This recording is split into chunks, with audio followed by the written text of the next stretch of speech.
बिस्मिल्लाहिर्रहमानिर्रहीम। अस्सलाम वालेकुम नाज़रीन, आप देख रहे हैं तलाश न्यूज़ नेटवर्क का प्रोग्राम आवाम की आवाज़। मैं हूँ आपका होस्ट निसार चौधरी। आज मेरे साथ स्टूडियो में मौजूद हैं मारूफ कानूनदान Shabana Rafiq, Islamabad district and high court bar की मेंबर हैं और इस वक्त इस्लामाबाद में प्रैक्टिस कर रही हैं। आज हमने इनको अपने स्टूडियो में मदऊ किया और आज हमने जिन मौज़ूआत के ऊपर बात करनी है, सबसे पहला जो हमारा मौजू है वो है मोबाइल फ़ोन कंपनी ने नॉन फाइलर की सिमें ब्लॉक करने पर आमादगी ज़ाहिर कर दी है। ये क्या मामला है, इस पर भी मैडम से हम बात करेंगे। जो दूसरा हमारा मौजू है वो है खैबर पख्तूनख्वा में गवर्नर और वज़ीर-ए-आला के दरमियान सर जंग, ये क्या मामला है, इसके ऊपर भी मैम से हम बात करेंगे। जो हमारा तीसरा मौजू है वो है 24 अदारों की जो निष्कारी होने जा रही है, क्या पूरा पाकिस्तान बेचने का इरादा है, इसके ऊपर भी मैडम से बातचीत करेंगे। सबसे पहले मैडम, आपका आमद का मैं बहुत मशकूर हूँ कि आप जो है ना अपनी गुनागू मसरूफियत से वक्त निकाल कर हमारे स्टूडियो में जलवा अफरोज़ हुई हैं। मेरा सबसे पहले जो आपसे सवाल है वो है, मोबाइल फ़ोन कंपनी ने नॉन फाइलर की जो सिमें हैं वो ब्लॉक करने पर आमादगी ज़ाहिर कर दी है। आपका तल्लुक़ चूँकि हाई कानून से भी है और आप माशाल्लाह एक मारूफ कानूनदान भी हैं। इस सिलसिले में एक जो हाई कोर्ट में रिट भी हुई थी, ये जो कंपनीज़ हैं मोबाइल्स की जो कंपनी है, इन्होंने रिट की थी कि हम जो है ना नॉन फाइलर की जो सिमें हैं वो बंद नहीं करेंगे, क्योंकि अगर ये हम नॉन फाइलर की सिमें बंद करते हैं तो ये पाकिस्तान की जो इस वक्त कंपनीज़ हैं, यहाँ पे मोबाइल्स कंपनीज़ हैं, काफ़ी सारी कंपनीज़ हैं, उनको काफ़ी सारा खसारा जो है वो हो जाएगा। लेकिन अब जो खबर आई है, आज जो लेटेस्ट खबर आई है वो ये आई है कि उन्होंने ये जो FBR की जानब से उनसे दरख्वास्त की गई थी या उनको हुक्मनामा जारी किया गया था कि आप जो लिस्ट हम आपको प्रोवाइड करेंगे या जितने जो हमारे मेम्बरान हैं जो टैक्स नाइंदगान हैं उनकी सिमें जो है ना आपने बंद करनी है, जिस पर उन्होंने अपनी आमादगी जाहिर कर दी है। इसके ऊपर मैं थोड़ा सा बताऊंगा कि ये असल मामला क्या है और आप क्या समझती हैं कि अगर ये जो सिम बंद करने का जो मामला है, ये जो सिमें बंद की जा रही हैं, इससे पाकिस्तान के टैक्स नेटवर्क में कोई इजाफा हो जाएगा या इससे भी जो है ना जो नुकसान का एहतमाल है।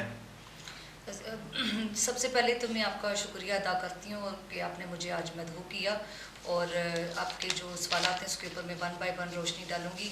आपका पहला सवाल कि मोबाइल सिम्स जो हैं उनकी ब्लॉक करने के लिए उन्होंने कहा, तो मैं ये समझती हूँ कि FBR जो है एक बहुत बड़ा इदारा है। FBR को एक ऐसा मेकानिज़म बनाना चाहिए कि जिससे जो रेवेन्यू है वो जनरेट हो, टैक्स जो है प्रॉपर अदा किया जाए। अगर हम पाकिस्तान की कुल आबादी को देखें कि 24 से 25 करोड़ की आबादी है, उसमें 5000 या 5 लाख जो सिमें ब्लॉक करने से मसला हल नहीं होगा। अल्टीमेटली टैक्स जो जमा करने का एक तरीकाकार है वो 2 तरह का है कि आपका जो इनकम है उसके ऊपर कितना टैक्स लगना है, तो आपकी जो आपकी प्रॉपर्टीज़ हैं उनके ऊपर कैसे टैक्स लगना है, आपका जो बिज़नेस है उसके ऊपर कैसे टैक्स लगना है। तो अब अगर हम जाते हैं मोबाइल सिम के अंदर कि इसकी जो है कंपनीज़ को उन्होंने कहा है, तो मैं ये समझती हूँ कि FBR की तरफ से ये बिल्कुल एक ऐसी बात है कि जो नहीं करनी चाहिए थी। ये इसको गैर संजीदा मैं समझूँ कि उन्होंने संजीदगी का मुजाहरा की है, क्योंकि 5 लाख लोग तो टैक्स नहीं दे सकते और ना ही 5 लाख लोगों के टैक्स से ये पाकिस्तान चलता है। पाकिस्तान के अंदर बहुत बड़े बड़े जो बिज़नेस टाइकून्स हैं, बहुत बड़े बड़े लोग हैं जिनका अरबों और खरबों का बिज़नेस चल रहा है। अब अगर हम सिम की बात करते तो एक ही बंदे के नाम पे 4 से 5 सिमें भी जो हैं वो जो जारी हुई हैं। आप कौन कौन सी सिम को बंद करेंगे? एक बात तो जैसे पिछले दिनों जो मोबाइल कंपनीज थी या टेली कम्युनिकेशन अथॉरिटी थी, उन्होंने ये खदशा जाहिर किया था कि अगर हम ये सिम बंद करेंगे वो किसी और के नाम की सिम चला के निज़ाम तो चलाना शुरू कर देंगे। तो ये एक प्रॉपर मैकेनिज्म बिल्कुल नहीं है। नहीं, मैं थोड़ा सा यहाँ पे आपको रुकूंगा। बिल्कुल आप दुरुस्त फरमा रही हैं कि मोबाइल सिम बंद करने से टैक्स के जो मामलात हैं ये कतन जो हैं हल नहीं होंगे और FBR का ये जो इकदाम है नॉन फाइलर की जो सिम बंद करने का, ये आपने बताया है कि ठीक नहीं है और आप नहीं समझती हैं। लेकिन उधर FBR का जो है वो कहना है कि मोबाइल सिम बंद करने से हमारे जो टैक्स नेटवर्क में उसमें जो है अरबों रुपए का खरबों रुपए का जो है वो इजाफा होगा। दूसरी तरफ मैं आपको ये भी बताऊँ कि इस वक्त अवाम उन्नास को जो है वो जो पैगामात हैं जिस मसूल हो रहे हैं कि आप जो हैं वो फाइलर बन जाएं, चूँकि इस वक्त आप नॉन फाइलर हैं, आपका ये जो डेटा है ये हमें FBR ने फ्राहम कर दिया है, तो फौरी तौर पे आप जो है ना वो फाइलर बन जाए, वरना आपकी 10 दिन के बाद 15 दिन के बाद जो है ना आपकी सिम बंद कर दी। ये अभी पैगामात जो हैं ये लोगों को मसूल होना शुरू हो गए हैं। क्या देखिए इसमें ये भी क्लैरिफाई होना चाहिए कि पैगाम जिन लोगों को दिए या जिनका डाटा शेयर किया गया कंपनी से, उनके बिजनेस की डिटेल भी शेयर की जाए ना, कि उनका बिजनेस किस नोयत का है। ये वो लोग हैं, आवाम को बताया जाए कि इनका इतना बड़ा बिजनेस चल रहा है पाकिस्तान के अंदर, अरबों खरबों का बिजनेस है, इनकी कंपनीज हैं, इनकी फैक्ट्रीज हैं, इनका किस नोयत का बिजनेस है, उस नोयत नहीं देखे ना, गुजारिश ये है कि ये जो बिजनेस की बात आप कर रही हैं, ये तो मेरा मतलब है कि FBR जो है ये जो मोबाइल्स कंपनी है, इनको तो मेरा मतलब फ्राहम नहीं करेगा। उन्होंने तो अपने तौर पे जो है ना वो इसकी जो है ना स्क्रूटनी जो है वो करके उसमें जो लोग इस नेटवर्क में नहीं है और जो लोग नॉन फाइलर हैं, और बिजनेस तो FBR को पता है, उन्होंने तो सिर्फ ये उनको कहा है कि ये आपके पास डेटा आ गया है और ये पहले मरले में है, आप पहले मरले में लोगों को इन्फॉर्म करें, उनको 5 दिन की 10 दिन की मोहलत दें, ताकि फिर उसके बाद उनकी जो है सिम बंद कर दें। मैं समझती हूँ कि फिर भी सिम बंद करने से मसला हल नहीं होगा। अगर आपके पास उनके बिजनेस की डिटेल मौजूद है तो आप बिजनेस की डिटेल के लिए फिर उनके असासे मंजमत करें, उनके जो बैंक अकाउंट्स हैं उनको जो है बंद करें, बैंक्स को लिखें कि वो डिटेल प्रोवाइड करें, मंजर आम पर चीज़ लेकर आएँ कि ये बिजनेस की जो लोग हैं ये नहीं टैक्स दे रहे, और अगर ये दे देंगे तो हमारा जो अरबों और खरबों का जो नुकसान है वो पूरा हो जाएगा। उसमें फिर सारी अगर नेटवर्क में लेके आना है सिम के ज़रिए, तो फिर पूरे पाकिस्तान के अंदर जितने ब्यूरोक्रेट्स हैं उनको लेके आए, जितना तनख्वाहदार तबका उसको लेके आए, उसमें फिर बड़े बड़े लोग आ जाते हैं जिनका शायद ये खुद भी FBR नाम लेने से घबराता है, जिसमें हमारे जो अदारों के जो सरबराहान हैं, जो बिजनेस टाइकून हैं, जो ब्यूरोक्रेट्स हैं, जो साफ़ी बरादरी है, वकला बरादरी है, फिर छोटे दर्जे के मुलाजम से लेकर बड़े दर्जे तक के लोग आ जाते हैं। तो ये एक साफ़ और शफाफ अमल नहीं है। साफ़ और शफाफ अमल बनाने के लिए हुकूमती सतह के ऊपर एक जो है इनको एक इकदाम उठाना पड़ेगा, तब जाके ये मामला आसान होगा। ऐसे नहीं होगा कि मोबाइल सिम बंद करने से। मैं ये समझती हूँ कि FBR की ये बिल्कुल ही एक गैर संजीदा हरकत है कानून की नज़र में अगर देखा जाए। फिर इसमें आप बड़े बड़े कानूनदान को बुलाएं कि अगर हम ये इकदाम करते हैं तो इसका क्या मामला हो सकता है। फिर ये जो मोबाइल कंपनीज़ हैं, ये इनके जो ज़्यादातर मालकान हैं ये बाहर के हैं, बाहर की कंपनियों का ये सरमाया यहाँ पे लगा हुआ है। जैसे जोंग की कंपनी है, टेलीनार आप देख लें, इसी तरह यूफोन और जैज़ को देख लें, ये बाहर की कंपनियों का सरमाया है। आप अपने मुल्क के अंदर अपने सरमाए को तो देखें ना, कि आपका जो अपना मामला है, अपने मामलात में आप किस तरह हैं, कि उस बिज़नेस की दुनिया को देखें, बिज़नेस उनकी बिज़नेस की नोयत सामने लेकर आएँ कि ये बिज़नेस के लोग हैं, इन लोगों से हम रेवेन्यू जनरेट करना चाहते हैं। 5 लाख लोग इनफ नहीं है 25 करोड़ आवाम के मुकाबले में, या जितना हदफ इनको चाहिए रेवेन्यू जनरेट करने के लिए। और पैसा जो IMF की जो इनके ऊपर कदगन लगी हुई है, IMF की जो इनके ऊपर एक बाकायदा कड़ी शराइत मौजूद है। IMF ने बड़ा बाकायदा तौर पे कहा था कि हमें हर सेक्टर तक एक्सेस दी जाए और हर सेक्टर के लोगों से लिया जाए। चंद लोगों की हद तक या चंद लोगों की सिम की हद तक ये मामला हल नहीं होगा, इससे और मसला ख़राब होगा और किसी और तरीके से वो अपने रेवेन्यू को चलाएंगे, किसी और की सिम यूज़ अच्छा करेंगे। नहीं, वो मैडम गुजारिश ये है कि देखें, वो तो भी तो इनिशली उन्होंने कहा है कि हम जो है ना पहले मरले में जो है ना वो 5 लाख जो सिम बंद करने का जो है ना उन्होंने हदफ रखा है, लेकिन आपने तो इसको बिल्कुल यकसर मुस्तरद कर दिया है कि सिम बंद करने से टैक्स के जो मसाइल हैं, FBR के जो मसाइल हैं वो हल नहीं होंगे। और ये आप समझती हैं कि बड़ा ज़ालमाना इक़दाम है, और ये जो है सिम बंद करने का सिलसिला है, ये अगर हुकूमत ने इस पर अमल दरामद किया तो इससे बेहतरी नहीं आएगी, टैक्स इतना जो है ना वो कलेक्ट नहीं होगा। लेकिन आप नहीं समझते कि ये जो आपने अभी बताया है कि आपके मुल्क के अंदर जो कंपनीज़ हैं जो मुख्तलिफ ममालिक से उनका तल्लक है वो काम कर रही हैं, और जब ये आप 5 लाख सिम बंद करेंगे तो ये उनको भी तो खसारा होगा ना, कंपनीज़ को भी खसारा होगा। और फिर आपके मुल्क के अंदर जो नेटवर्क आप बंद करने जा रहे हैं, जो उनसे लोग मुंसलिक हैं, वो भी इसमें आते हैं। तो एक तरफ तो आप टैक्स नेटवर्क बढ़ा रहे हैं, दूसरी तरफ जो है वो आप टैक्स नेटवर्क कटा रहे हैं। ये कोई मामला मेरी समझ में नहीं आएगा। बिल्कुल मैं यही कहती हूँ कि देखिए, बाहर की मुल्क तो पहले ही हमारे मुल्क में सरमाया लगाने से जो है वो हिचकिचाहट फील करते हैं, सरमाया लगाने से डरते हैं कि इस मुल्क में पहले सियासी इस्तेकाम नहीं है, माशी इस्तेकाम नहीं है, इस वजह से वो सरमाया नहीं लगाते। गवर्नमेंट की स्टेबिलिटी नहीं है, आए दिन हुकूमतें टूट जाती हैं, हालात ख़राब हैं, सियासी जमातें एक पॉइंट पे इकट्ठी नहीं हैं। तो इन हालात को देख के जो सरमाया लगा हुआ है उसको भी आप ख़त्म करेंगे तो कोई भी बाहर की कंपनी या बाहर का कोई भी मुल्क जो हमारे मुल्क में किसी भी नौयत का, किसी भी तर्ज का जो है वो बिज़नेस आइंदा के लिए लॉन्च करने से वो बिल्कुल अपने आप को पीछे लेकर जाएंगे, जो कि हमारे लिए बड़ा नुकसान होगा। हमें इसके लिए एक और तरीकाकार करना चाहिए जिसमें हमारी जो बिज़नेस कम्युनिटी है वो मिल बैठे, हमारे जो ब्यूरोक्रेट्स हैं वो मिल बैठे, हमारे जो वकला कम्युनिटी है जिन्होंने आगे इस कानून की तशरीह करनी है उनको लेकर बैठें, और उसके बाद सबका जो हमारे जजेस साहिबान हैं जिन्होंने प्रैक्टिसेस की हुई हैं, सर्विसेज के लोग हैं, सर्विस प्रैक्टिस के लोग हैं, सर्विस के जो ट्रिब्यूनल के अंदर लोग रह चुके हैं, रिटायर्ड हैं हमारे, उनको लें, हाजिर सर्विस को ऑन बोर्ड लें।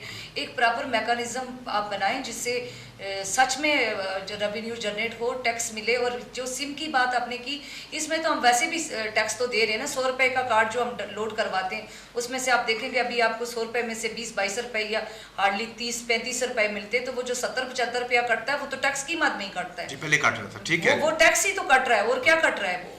और फिर उसके अलावा देखिए ना, गुजारिश ये है कि जिस वक्त मेरा मतलब है कि ये टेलीफोन ने कार्ड मुतारफ़ करवाया था, तो 1 महीने का अगर आप कार्ड लेते थे तो वो इसकी जो प्राइस थी वो 400 रुपये थी। आज वही कार्ड जो है 400 रुपये वाला 1000 रुपये में फ़रोख्त हो रहा है, जबकि उसके अंदर जितनी भी मतलब सहूलियात हैं, चाहे वो इंटरनेट से मुतल्लिक़ हैं या आपकी फ़ोन कॉल से मुतल्लिक़ हैं, वो पैकेज उतना ही है, लेकिन आपने पैसे बढ़ा दिए।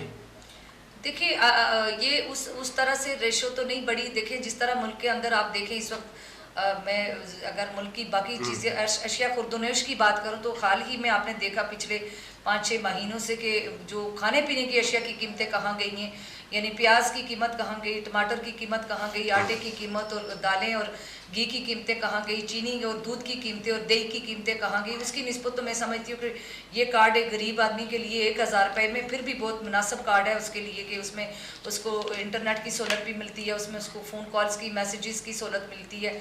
तो गरीब के लिए तो ये एक अफोर्डेबल कार्ड तो है बनिस्बत एक अमीर आदमी के, कि वो प्रीपेड लगाए, महीने का 5-7 हज़ार का लोड करवाए, तो गरीब के लिए तो ये एक ईजी एक्सेस है।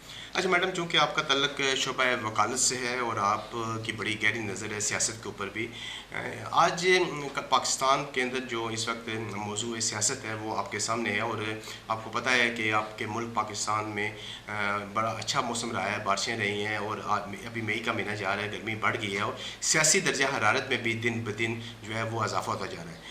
और आपने देखा होगा कि खैबर पख्तूनख्वा में जो है आपके वज़ीर आला जो हैं अली मीन गंडापुर, और आपके जो गवर्नर खैबर पख्तूनख्वा है फैसल कुंडी साहब, इनके दरमियान जो है एक सर्द जंग शुरू हो चुकी है। आप क्या कहेंगे इस सर्द जंग के बारे में? मैं ये समझती हूँ कि जो गवर्नर जो हमारे हैं वो तो अभी तो उनको आए हुए 4 से 5 दिन आई थिंक हुए हैं हलफ बर्दारी के बाद, और जो हमारे वज़ीर आला खैबर पख्तूनख्वा हैं उनके दे फस से लेकर अब तक के रवैये से ये लगता है कि वो पाकिस्तान के सूबा KPK के जो है वो गवर्नर नहीं हैं, वो किसी तीसरी मुल्क के जो हैं वो वज़ीर आला हैं। जिस तरह की वो हाश गुफ्तगू करते हैं, जिस तरह वो धमकी देते हैं कि मैं इस्लामाबाद पे चढ़ाई कर दूंगा, मेरा ये नहीं किया तो मैं ये वो कर धमकी दूंगा। देखना, गुजारिश है कि वो आप जिस मत में ये बात जिक्र कर रही हैं वो कह रहे हैं कि वफाक ने हमारे जो सूबा खैबर पख्तूनख्वा है 150 अरब रुपये उसने हमारे देने हैं, और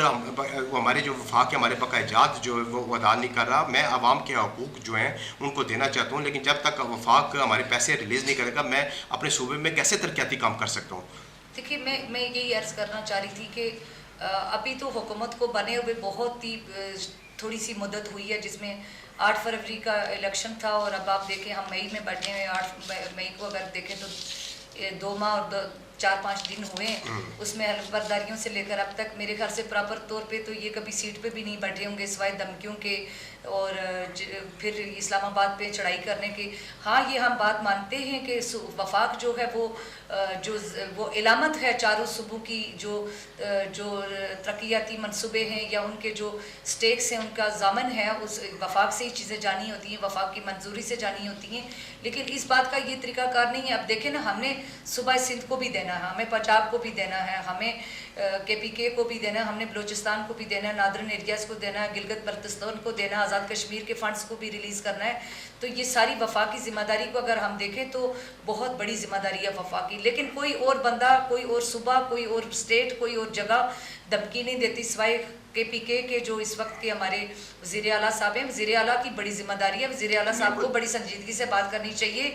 और जहाँ तक वो बात करते हैं कि मैं गवर्नर हाउस पे कब्जा करूंगा, गवर्नर हाउस को ही उनकी ज़ाती मलकियत थोड़ी है कि वो उस पर कब्जा करेंगे, या हमारे गवर्नर साहब जैसे वापस उन्होंने जवाबन धमकी दी। मैं इस बात पे भी आऊँगी कि वो जो कहते हैं कि हम चीर फाड़ देंगे, ये तरीकाकार नहीं है। पाकिस्तान के अवाम ने बड़ा मुश्किल वक्त देखा पिछले 4-5 सालों से, और फिर ये जो PDM की गवर्नमेंट से लेकर फिर जो अदम एतमाद की तारीख से लेकर गवर्नमेंट के ख़त्म होने तक, और फिर आपने देखा कि एक सूबे में भी असम्बलियाँ तोड़ दी गई थी, दूसरे सूबे में भी तोड़ दी गई।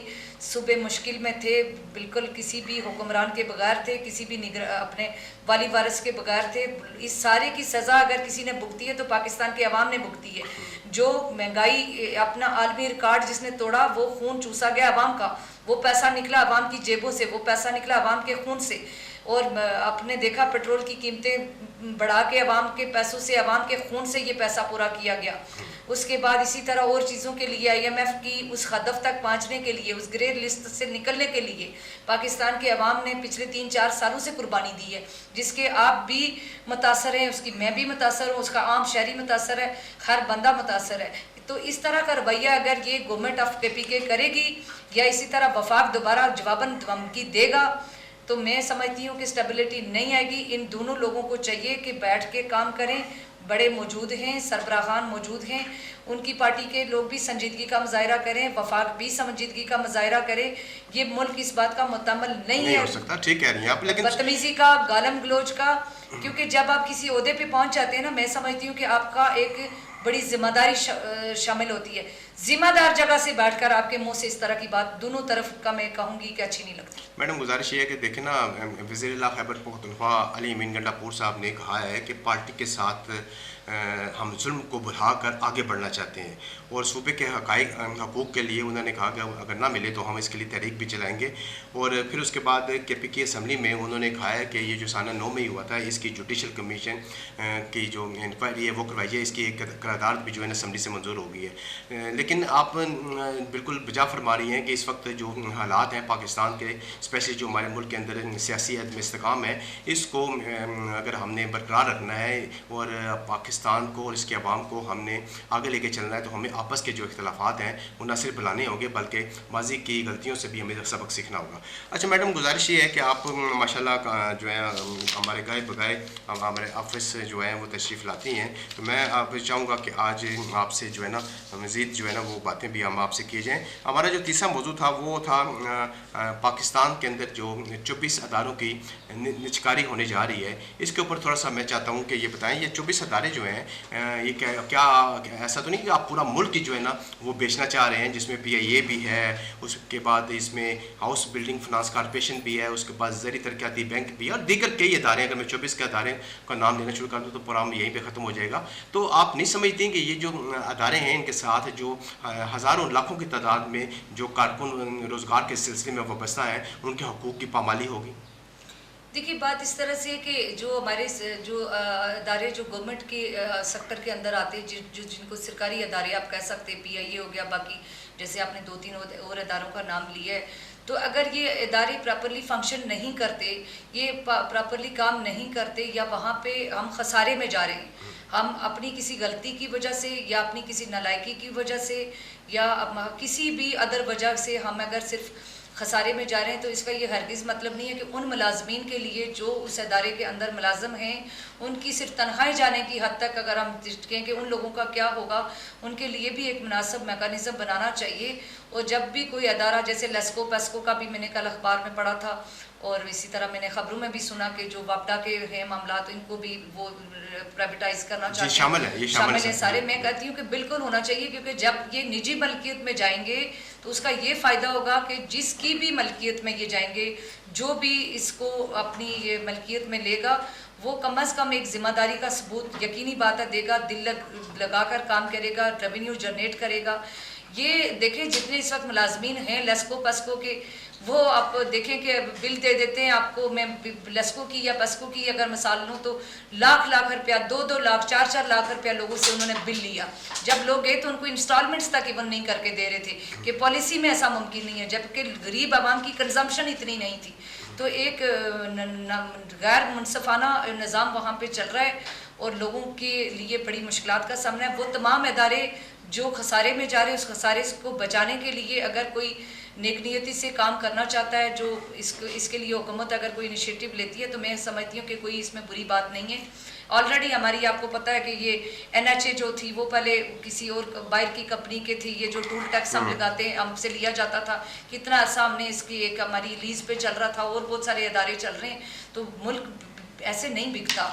और दूसरी बात आपने नहीं, मैं तो गुजारिश है कि मैंने मुल्क को इस सेंस में कहा था कि 24 अदारों से जो 24-25 अदारे, क्या मुल्क सिर्फ इन्हीं 24-25 अदारों का मुल्क नाम है? नहीं, मैं इसी सवाल से मेरा जुड़ा एक और सवाल है। गुजारिश ये है कि ये तो 24 अदारे जो हैं, ये तो हुकूमत की जो निजकारी कमेटी है उसमें सिफारिश कर दी है इन 24 अदारों की कि इनको फौरी तौर पर जो है ना वो इनकी निजकारी जो है ना होनी चाहिए। लेकिन इसके साथ साथ मैं आपसे को ये बताऊंगा कि आपकी जो हुकूमत इस वक्त मौजूद है वो आपके जो मुल्क के एयरपोर्ट हैं उनको भी आउटसोर्स करना चाह रही है। मैं तो ये चाह रहा हूँ कि मेरा मतलब है आप पाकिस्तान की जितनी भी हराजी है, मलकीती है, या वो सारी आप उसको बेच रहे हैं। अगर चले बेच भी दिए, मेरा मतलब है जब आपने फैसला कर लिया और आप समझती हैं कि निजकारी से जो है वो एक अगर साफ शफाफ तरीके से निजकारी होती है तो ना सिर्फ हम बहुत बड़े खसारे से बचेंगे, बल्कि ये जो पाकिस्तान इस वक्त खसारे में जा रहा था वो खसारा भी कम होगा। लेकिन आप नहीं समझते कि हमें जो है ना, एक तो एयरपोर्ट हमें जो है वो उसकी जो है ना आउटसोर्स नहीं करना चाहिए, और दूसरा अगर आप समझती हैं कि ये चले निजकारी जो है पाकिस्तान के लिए बेहतर है, तो क्या इस निजकारी से जो रकम पाकिस्तान को या पाकिस्तान के ख़जाने में आएगी उससे हम जो हमारे ऊपर पाकिस्तान के ऊपर कर्जा है वो हमारा कर्जा उतर सकेगा, या अगर वो कर्जा उतर नहीं सकेगा तो हम मज़ीद जो है वो अगर हम जो है ना वो कर्जा लेना बंद कर दें, अगर ये सारे अदारे हम बेच रहे हैं।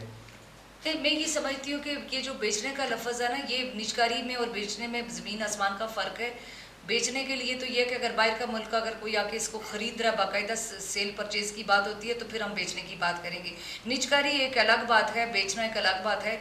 लेकिन अगर देखिए जब ये बात होगी तो इसमें अल्टीमेटली ये ऐसा तो नहीं होगा ना कि इन्होंने कह दिया तो हो जाएगा।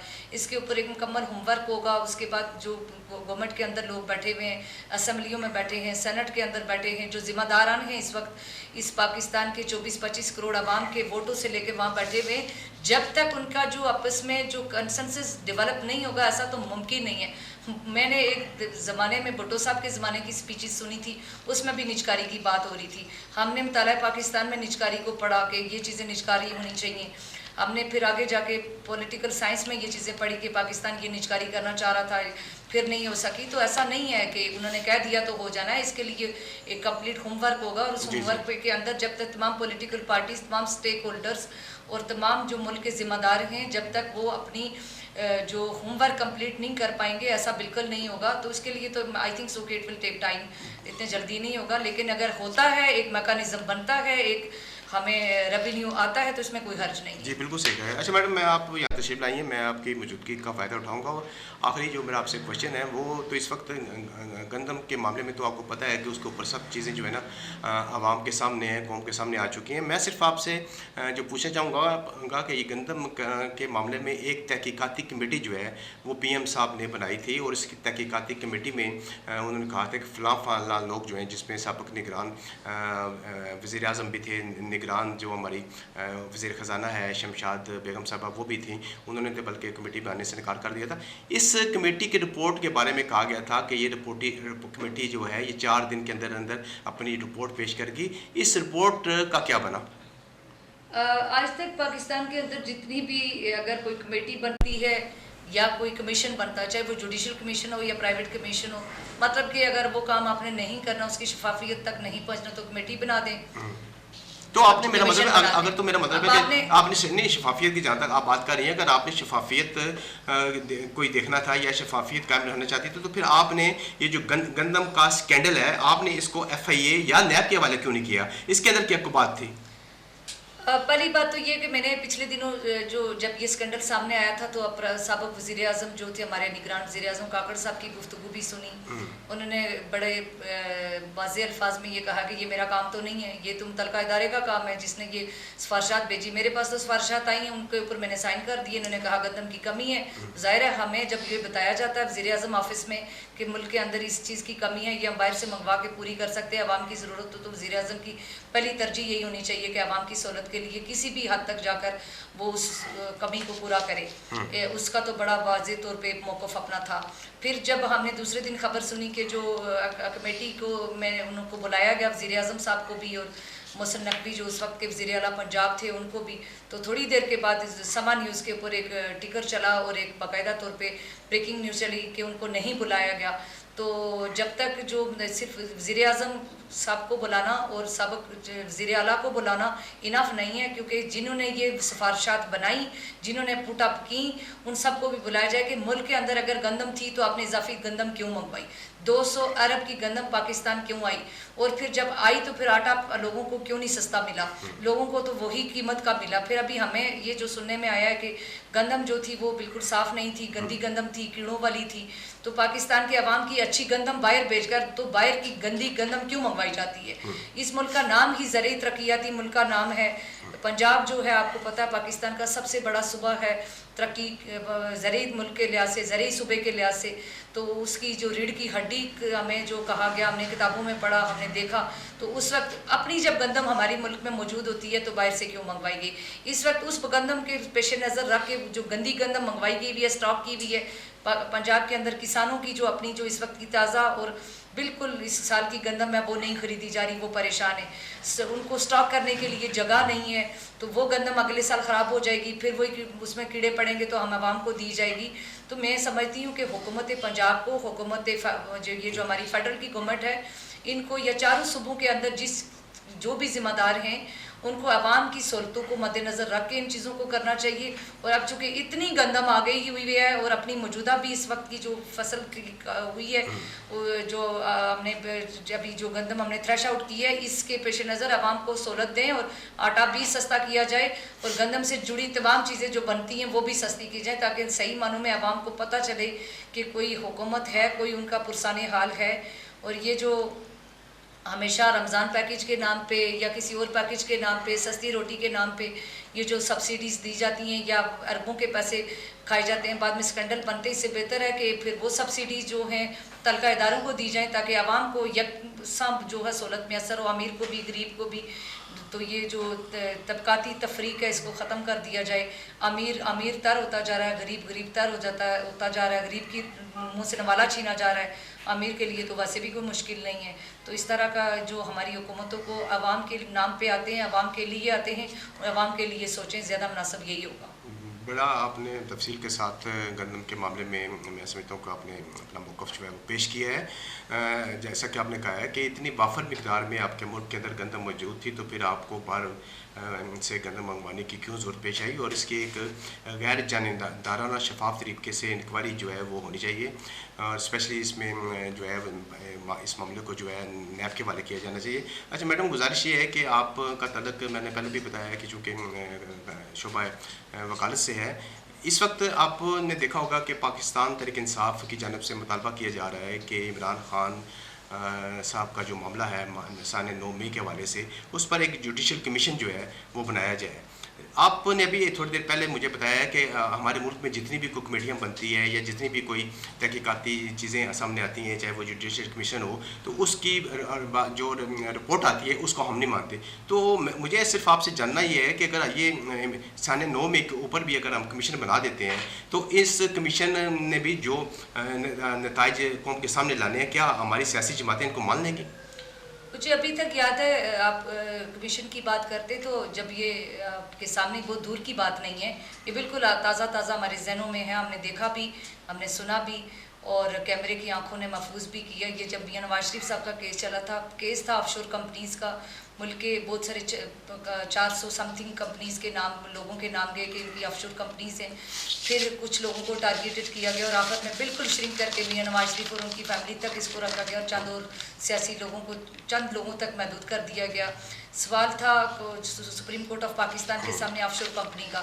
बाद में फिर पैनामा का मामला आ गया, पैनामा पेपर्स के बाद फिर आ गया एकामा का, और आपने देखा कि उन्होंने कहा कि जी वॉल्यूम 10 जो है वो खुला ही नहीं, वॉल्यूम 10 नहीं खुला। तो मैं कानून की तालिबे इल्म होने के नाते से ये कहती हूँ कि जब हम किसी भी माज़ूज़ अदालत में बात करते हैं तो एक एक चीज़ को खोलकर बयान करते हैं, एक एक लाइन को पढ़ के बताते हैं, एक एक मामले को देख के बताते हैं। तो जब एक चीज़ खुली ही नहीं, एक चीज़ देखी ही नहीं गई, तो फिर फैसला किस बात का। तो मैं समझती हूँ कि इस तरह के जो कमीशंस बनते हैं, इस तरह की कमेटीज़ बनती हैं, इवन जुडिशल कमीशन बनते हैं, मट्टी पाव वाला मामला होता है। जहाँ तक आपने कहा कि 9 मई का मामला, 9 मई के मामले में दो बड़ी बातें हैं। वो ये है कि एक तरफ जो विक्टिम है वो बनी हुई है पीटीआई जो है, दूसरी तरफ जो विक्टिम बना हुआ है, जो हमारा इदारा है वो बना हुआ है।